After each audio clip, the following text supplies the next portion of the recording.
Vanishing folklore and beliefs.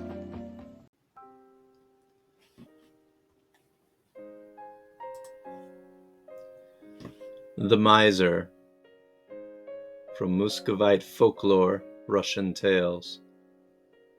Public domain reading.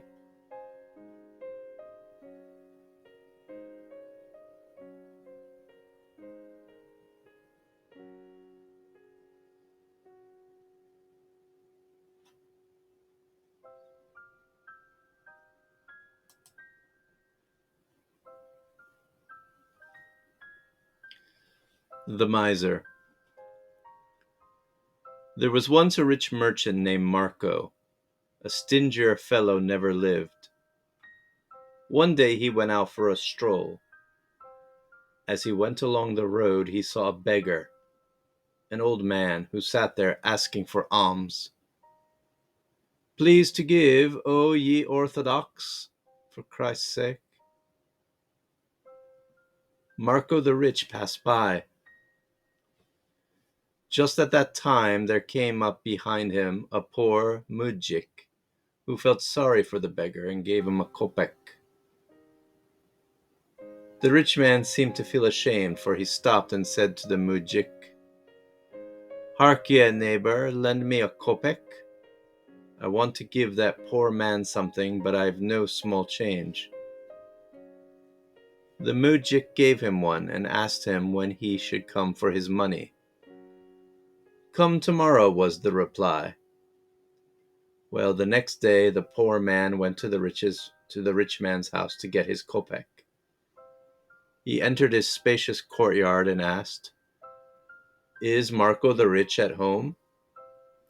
"Yes, what do you want?" replied Marco. "I've come for my kopeck." "Ah, brother, come again. Really, I've no change just now."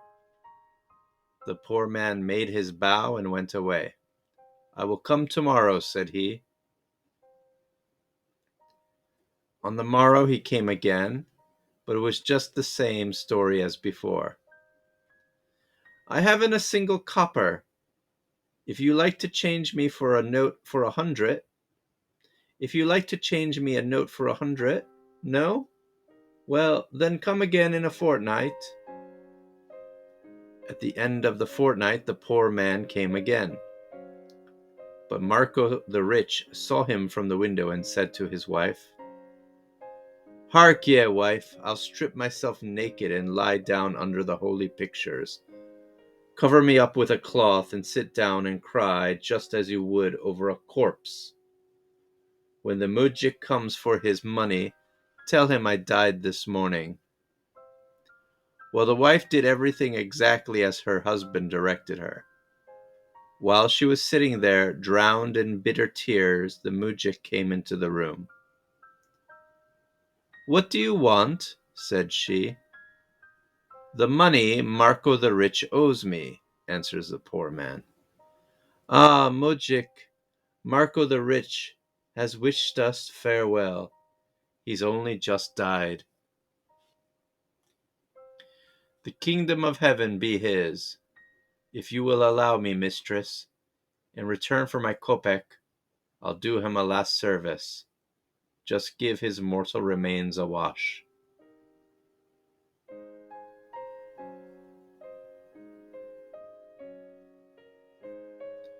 So saying, he laid hold of a pot full of boiling water and began pouring its scalding contents over Marco the rich. Marco, his brows knit, his legs contorted, was scarcely able to hold out. "Ride away or not as you please," thought the poor man, "but pay me my kopeck." When he had washed the body and laid it out properly, he said, "Now then, mistress, buy a coffin and have it taken into the church. I'll go and read psalms over it." So Marco the rich was put in a coffin and taken into the church, and the mujik began reading psalms over him. The darkness of night came on. All of a sudden a window opened and a party of robbers crept through into the church. The mujik hid himself behind the altar. As soon as the robbers had come in, they began dividing their booty, and after everything else was shared, there remained over and above a golden saber. Each one laid hold of it for himself. No one would give up his claim to it. And then out jumped the poor man, crying, "What's the good of disputing that way? Let the saber belong to him who will cut this corpse's head off." And up jumped Marco the Rich like a madman.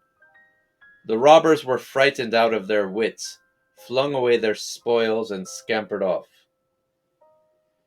"Here, mujik," says Marco, "let's divide the money." They divided it equally between them. Each of the shares was a large one. "But how about the kopeck?" asked the poor man. "Ah, brother," replies Marco, "surely you can see I've got no change." And so Marco the Rich never paid the kopeck after all.